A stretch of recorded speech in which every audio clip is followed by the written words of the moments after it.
यो यायां तनुं भक्ता सिद्ध्या चेमु गच्छति तस्य तस्य चलं सिद्धां तामे मे विद्यामहम्। मैं प्रत्येक जीव के हृदय में परमात्मा स्वरूप स्थित हूँ। जैसे ही कोई किसी देवता की पूजा करने की इच्छा करता है, मैं उसकी श्रद्धा को स्थिर करता हूँ जिससे वह उसी विशेष देवता की भक्ति कर सके। क्या बोलना चाहते हैं भगवान? इससे पहले वाले श्लोक में क्या बोला था?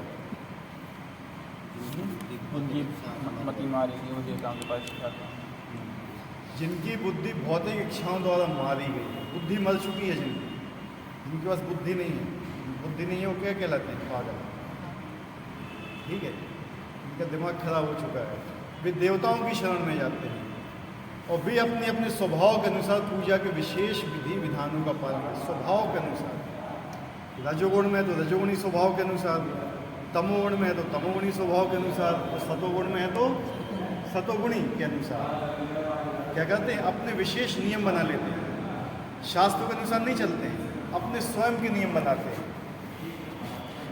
जो व्यक्ति अपने स्वयं के नियम बनाता है देवताओं की पूजा करने के लिए, भक्ति के नियम अपने आप बना रहा है, उसको क्या बोलते हैं? उसकी बुद्धि मर चुकी है। हमें किसके नियम का पालन करना चाहिए? शास्त्र, साधु या आचार्य, जिन्होंने बोला हुआ है, तीनों की सम्मति होना चाहिए। शास्त्रों की, साधुओं की और आचार्यों की। वो कैसे बता रहे हैं कि आपको किस परिस्थिति में कैसे नियम पालन करना है। शास्त्र में तो हर प्रकार का नियम लिखा हुआ है, लेकिन जो तुम्हारे गुरु ने तुम्हें नियम दिया हुआ है वो तुम्हारे स्वभाव के अनुसार देते हैं। किसके अनुसार? स्वभाव के अनुसार। तुम्हारा जैसा स्वभाव है, जो तुम्हारी स्थिति है, तुम्हारी परिस्थिति है, उसको देखते हुए गुरु फिर तुम्हें नियम देते हैं। अगर तुम फिर उन नियमों को पालन करो तब तुम सक्सेस हो। और तुम ये चाहो कि मैं अपने द्वारा नियम बनाऊं, अपने द्वारा करूं, तो सक्सेस। इसी प्रकार देवताओं की जो पूजा करते हैं तो पहले तो होता है कि उनकी बुद्धि मर चुकी है और वो फिर क्या करते हैं? अपने स्वभाव के अनुसार अपने नियम बना लेते हैं। हम ऐसा करेंगे, हम वैसा करेंगे, अपने आप ऐसा करेंगे। तो ये चीज़ें सही नहीं है। और अब क्या बोल रहे हैं आज? मैं प्रत्येक जीव के हृदय में परमात्मा रूप में स्थित हूँ। हर व्यक्ति के हृदय में, हर जीव जंतु, हर कण कण में भगवान परमात्मा के रूप में स्थित है। जैसे ही कोई किसी देवता की पूजा करने की इच्छा करता है, मैं उसकी श्रद्धा को स्थिर करता हूँ जिससे वह उसी विशेष देवता की भक्ति कर सके। श्रद्धा, श्रद्धा मतलब क्या होता है? उनके प्रति आस्था, देवता की श्रद्धा। रौनक, श्रद्धा मतलब क्या होता है? हिंदी का शब्द है।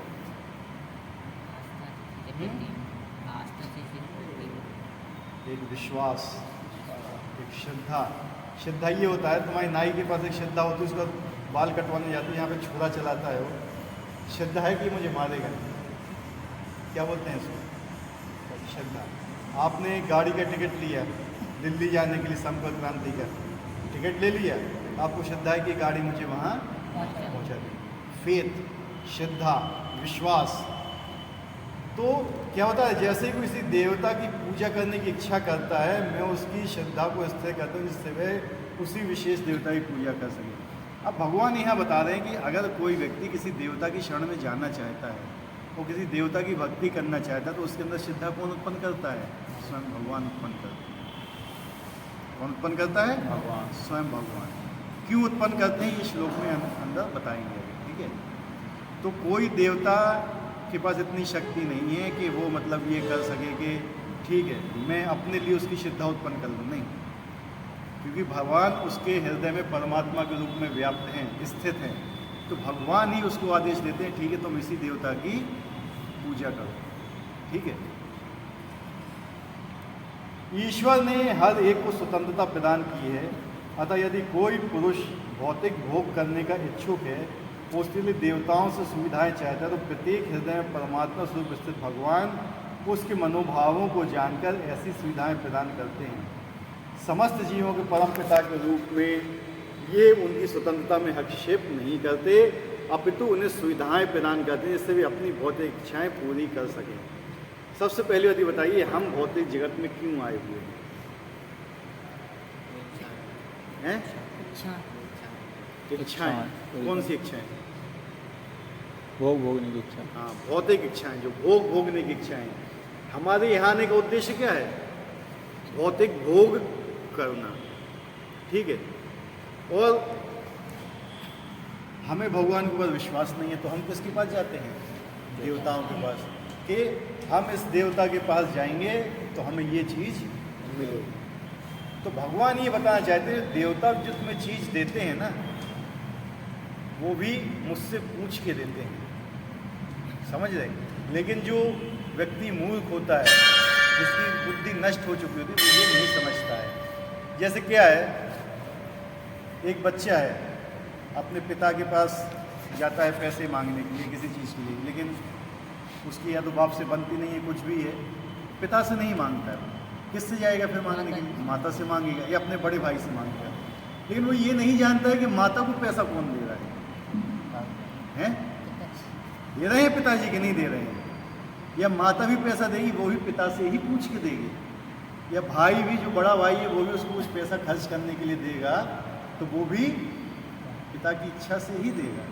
इसी प्रकार जितने भी देवता हैं, भगवान से पूछते जो भी वर देते हैं, वरदान देते हैं, कुछ भी देते हैं, वो भगवान से पूछकर ही देते हैं। या भगवान जब उनको सैंक्शन देते हैं, ठीक है अब तुम ये वर प्रदान करो, ठीक है।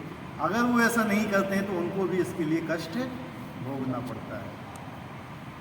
ब्रह्मा जी हो गए, शिव जी हुए, कभी कभी ऐसे वरदान दे देते हैं कि पूरी संसार ही किस में पड़ जाता है? कष्ट में पड़ जाता है। जब कष्ट में पड़ता है तो क्या होता है फिर? तो किसके पास जाते हैं? भगवान के पास रक्षा करने के लिए। तो भगवान तो यही बोलते हैं कि जो तुमने वर दिया है, ये जैसे हिरण्यकश्यपु को वर दिया था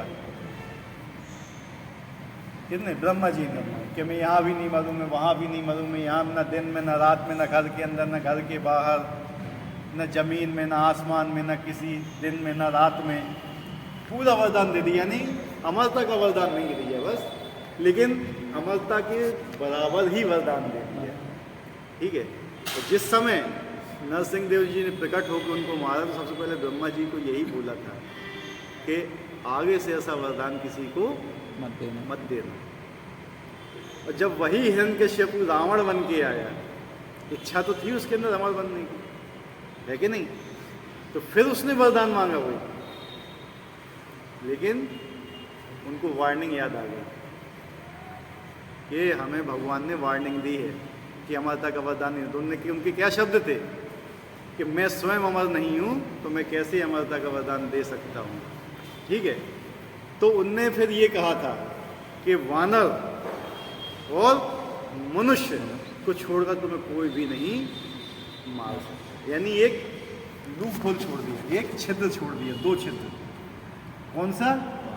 वानर और मनुष्य। इसलिए जितने भी देवी देवता आए थे, सब वानर का रूप धारण करके आए थे, और भगवान स्वयं आए थे नर का रूप धारण करके आए थे, ठीक है, रावण को मारने के लिए। क्या भगवान को रावण को मारने के लिए यहाँ आने की जरूरत थी?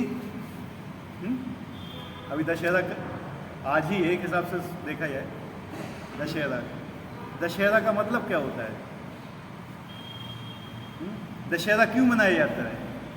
विजयदशमी क्यों मनाई जाती है? रावण को मारा था भगवान। हैं? रावण को मारा था भगवान। एक ही कारण से? काफ़ी कारण होते हैं विजयदशमी मनाने के। महिषासुर को ही मारा था, माता ने नहीं मारा था। रावण को ही मारा है। रावण को किसने मारा था? भगवान राम ने। क्या आज जितने लोग रावण जलाते हैं सब राम के तुल्य हैं? आजकल तो रावण ही रावण को जलाते हैं। Right wrong? हृदय में जो भरा हुआ है, रावण किस चीज का प्रतीक था? बुराई का है। बुराई के ऊपर अच्छाई की विजय। तो बुराई क्या होती है? काम, क्रोध, लोभ, मोह, सब।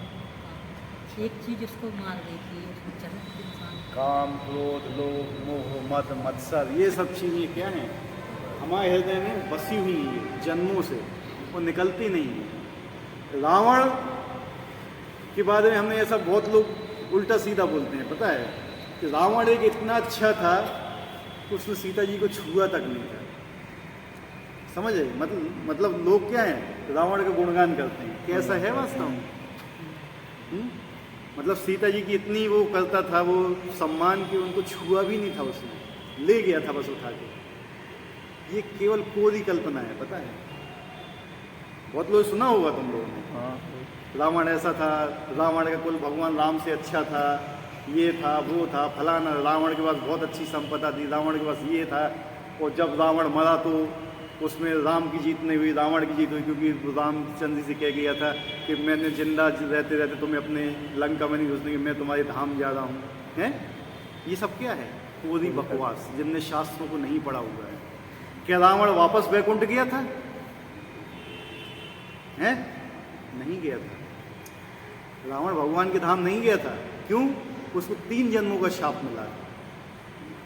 पहला हिरण्यकशिपु हिरण्याक्ष बन के आए थे, दूसरा रावण और कुंभकर्ण, और तीसरा जन्म हुआ था किस रूप में? शिशुपाल। हैं? शिशुपाल। शिशुपाल और दंतवक्र। तो ये जब भगवान इन लोगों का वध करते हैं तो ब्रह्म ज्योति में जाके स्थित हो जाते हैं, उसके ऊपर नहीं जाते हैं।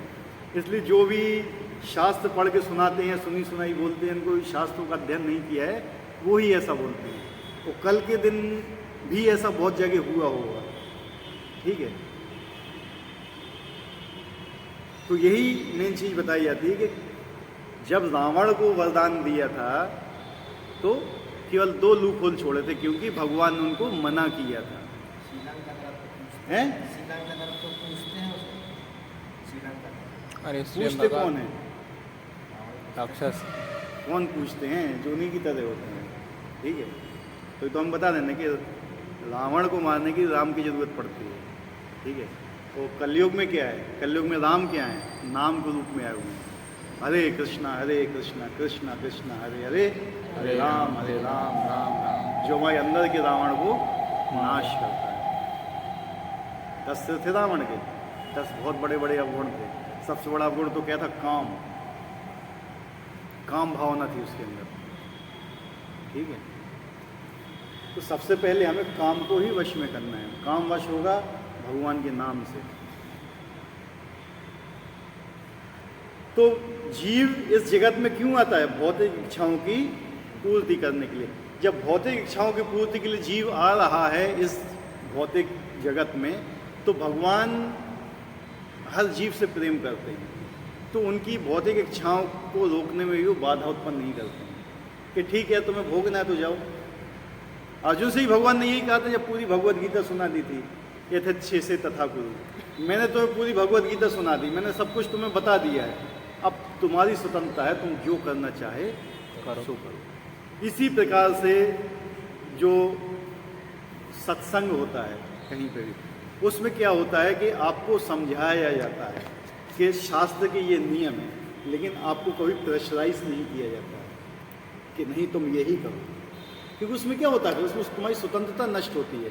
जो भी प्रेम होता है ना, वो जबरदस्ती से नहीं होता है कि हम आपको प्रेशर कर रहे हैं, नहीं, आपकी स्वतंत्र इच्छा है।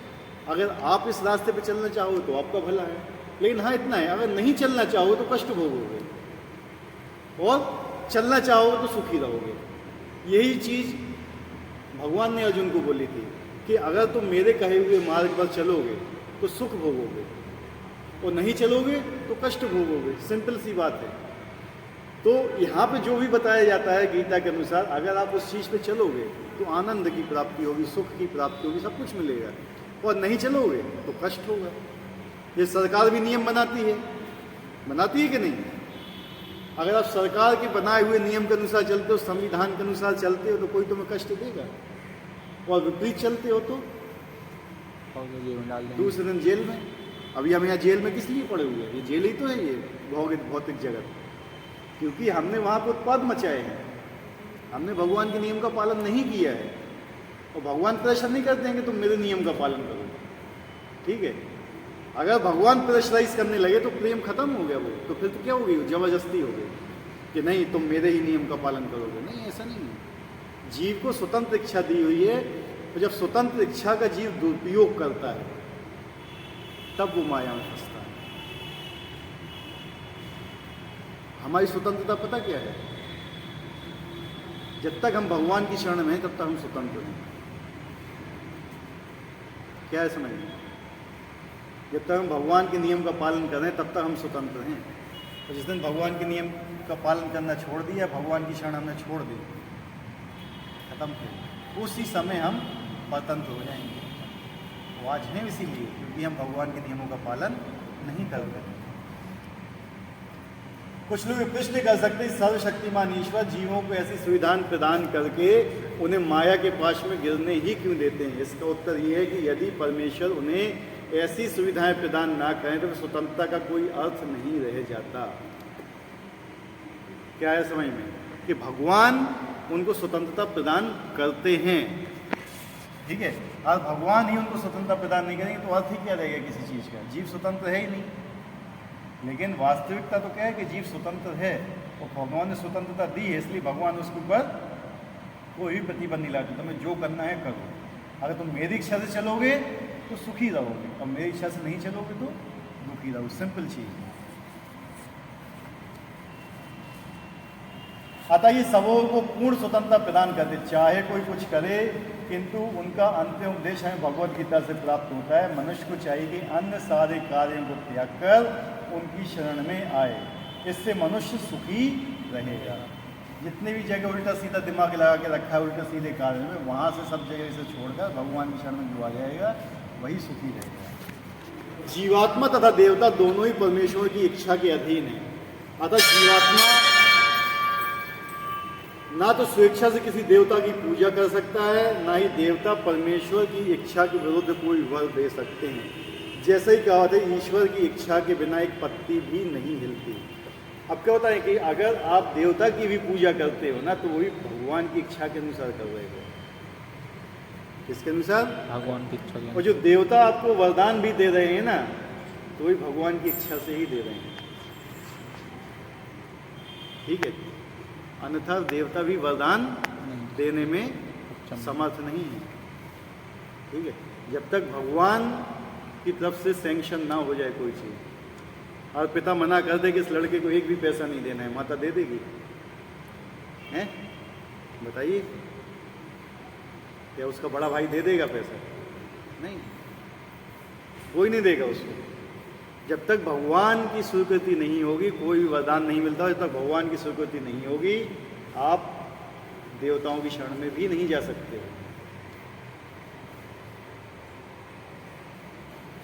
सामान्यतः जो लोग इस संसार में पीड़ित हैं वे देवताओं के पास जाते हैं, क्योंकि वेदों में ऐसा करने का उपदेश है कि अमुक इच्छाओं वाले को अमुक अमुक देवताओं की शरण लेना चाहिए। 86 करोड़, कितने 84 करोड़ देवता हैं? कितने? 86 84 33, हाँ सॉरी 33 करोड़ देवता हैं।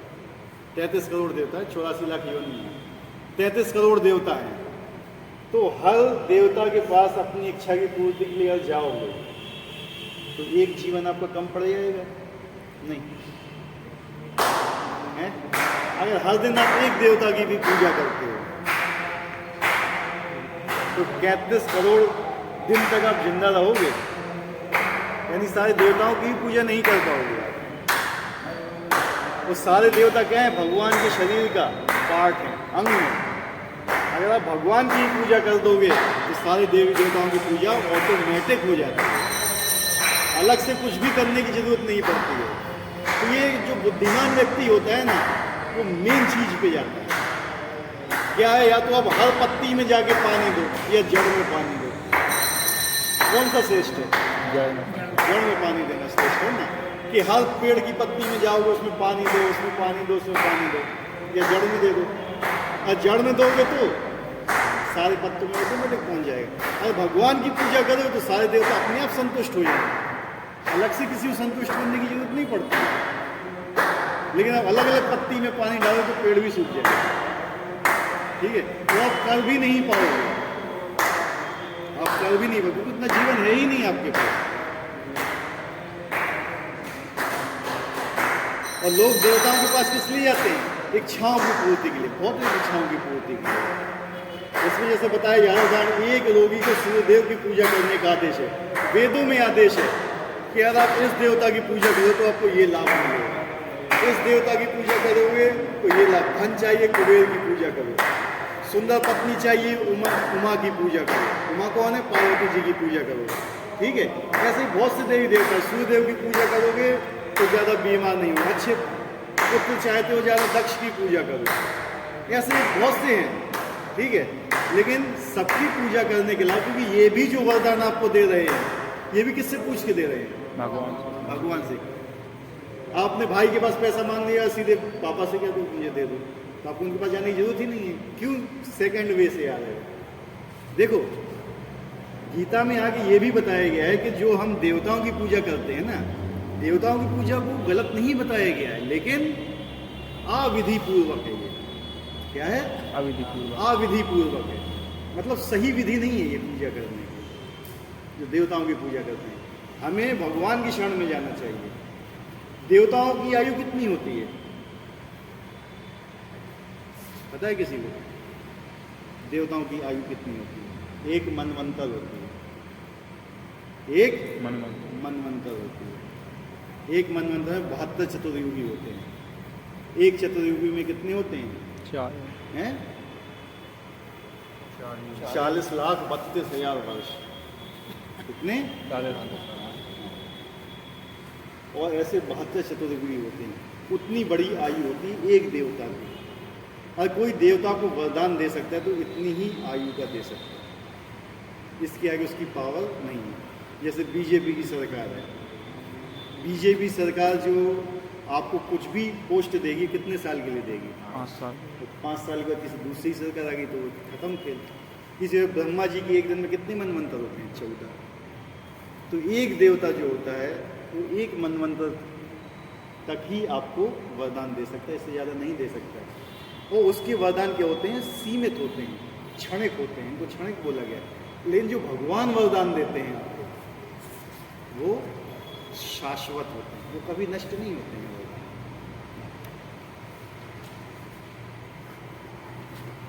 क्योंकि प्रत्येक जीव विशेष सुविधा चाहता था, भगवान से विशेष देवता से उस वर को प्राप्त करने की प्रबल इच्छा की प्रेरणा देते हैं, जिससे उसे वर प्राप्त हो जाता है। किसी विशेष देवता के पूजन की विधि भी भगवान द्वारा ही नियोजित की जाती है। भगवान ही आपको प्रोत्साहित करते हैं, प्रेरित करते हैं कि इस देवता की पूजा करो जाती है, ठीक है। जीवों में वे प्रेरणा देवता नहीं दे सकते, किंतु भगवान परमात्मा जो समस्त जीवों के हृदय में उपस्थित रहते हैं। अतः कृष्ण मनुष्य को किसी भी देवताओं की पूजा की प्रेरणा प्रदान करते हैं। सारे देवता परमेश्वर के विराट शरीर के विभिन्न अंग स्वरूप हैं, अतः वे स्वतंत्र नहीं होते। वैदिक साहित्य में कथन है, परमात्मा रूप में भगवान देवता के हृदय में भी स्थित रहते हैं, अतः वे देवता के माध्यम से जीव की इच्छा को पूरा करने की व्यवस्था करते हैं। किंतु जीव तथा देवता दोनों ही परमात्मा की इच्छा पर आश्रित हैं, वे स्वतंत्र नहीं हैं। तो क्या बोला जा रहा है कि देवता भी क्या है? एक जीव है। क्या है? तो उसके हृदय में भी क्या है? परमात्मा के रूप में भगवान हैं। और तुम्हारे हृदय में परमात्मा के रूप में क्या है? भगवान। तुम्हारे अंदर जो इच्छा आ रही है वर प्राप्त करने की, वो परमात्मा जानते हैं कि नहीं? जो आपके हृदय में है वो वही परमात्मा उसके हृदय में भी है, देवता के हृदय में भी। Yes no? तो वो वहाँ पे उनको प्रेरणा करेंगे कि इसको ही वरदान चाहिए, तुम इसको ही वरदान दे दो। वो यहाँ भी तुम्हें प्रेरणा दे रहे हैं कि अगर तुम्हें वरदान चाहिए तो उस देवता की पूजा करो। सेंटर में कौन है? भगवान है ना, भगवान। तो यही मेन चीज़ समझने की है कि अगर हम देवताओं के पास जा रहे हैं, जाना ऐसा नहीं है कि आप जा सकते हो उनके पास, लेकिन ये सोच के मत जाइए कि आपको वरदान वो देवता ही दे रहा है, यानी देवता भी वरदान देने में स्वतंत्र नहीं है। समझे बात को? कोई इसमें ज़्यादा गणित नहीं है। देवता अपने आप से आपको वरदान नहीं दे सकता है। अगर आप ये सोचते हो कि देवता आपको वरदान दे रहा है अपने आप, तब आप गलत हो। लेकिन जब आप ये समझते हो कि देवता आपको जो वरदान दे रहा है भगवान की इच्छा से दे रहा है, वो भगवान से स्वतंत्र नहीं है, तब आप देवताओं के पास भी जा सकते हो। लेकिन गीता में इसको उचित नहीं बताया गया। उन्होंने कहा अगर तुम्हें सीधा जाना ही है तो मेरे पास आओ, मेरे पास आओगे तो मैं तो तुम्हें सब कुछ दे सकता हूँ। 86 करोड़ देवता दे सकते हो तो मैं भी दे सकता हूँ तुम्हें। और जो वो दे रहे हैं उनकी इच्छा से दे रहे हैं। तो हमें अपनी विधि को लंबा करने की जरूरत नहीं है, शॉर्ट में अपनाना चाहिए। अभी कलयुग है, कलयुग में क्या बोला है? केवल राम नाम आधार। आजकल लोग देखो बड़े बड़े यज्ञ करते हैं लेकिन राम का नाम नहीं लेते हैं, जबकि एक से एक महान संत हैं, तुलसीदास जी हो गए, जितने भी वैष्णव सब यही बोल के गए हैं, चैतन्य महाप्रभु हैं, शंकराचार्य जी हैं, जितने भी उठा लो केवल यही बोला है कलयुग में केवल भगवान का नाम ही काफ़ी है आपको यहाँ से ले जाने के लिए वापस। लेकिन फिर भी कितने लोग नाम लेते हैं, नाम छोड़ के बाकी सब काम करा लो वो हो जाएगा, नाम लेने को बोल दिया तो नाम नहीं होगा। जब भगवान का नाम लेने की बात आती है ना तो हजारों चीज़ें याद आती हैं कि मुझे ये भी करना है, मुझे ये भी करना है, मुझे ये भी करना है, मुझे ये भी करना है। और जब भगवान का नाम लो तो समय कुछ भी चीज़ याद नहीं आती है कि मेरा कोई काम पेंडिंग है, क्या होता है, ऐसा कि नहीं होता है, क्योंकि माया तुम्हें भगवान का नाम नहीं लेने देना चाहता है। क्योंकि अगर आपने भगवान का नाम लिया तो आप कैसे चले जाओगे, सिंपल बात। हमेशा ही ट्राई कर लेना, जब भी आप माला पकड़ोगे आपको वो सारे काम याद आएंगे जो आप कभी के भूल चुके होंगे, ऐसी ऐसी चीज़ें याद आएंगी जो कई सालों पहले आप भूल चुके थे। करके देखना कभी, कई काम याद आ जाते हैं, बहुत काम याद आते हैं, बहुत काम। ठीक है, माला के टाइम मन को स्थिर करते हैं तो वही काम। हाँ, तो वही काम आते हैं ना बीच में, तुम्हें अभी ये भी करना है, तुम ये क्यों माला कर रहे हो, माला रखते हैं नहीं आते। फिर नहीं आते यार। माला जैसी पूरी हो तो खत्म खेल, फिर सब गायब। जब दूसरी माला करो फिर आएंगे वो। तो समझो इस चीज़ को कि आपको माला करने के लिए भगवान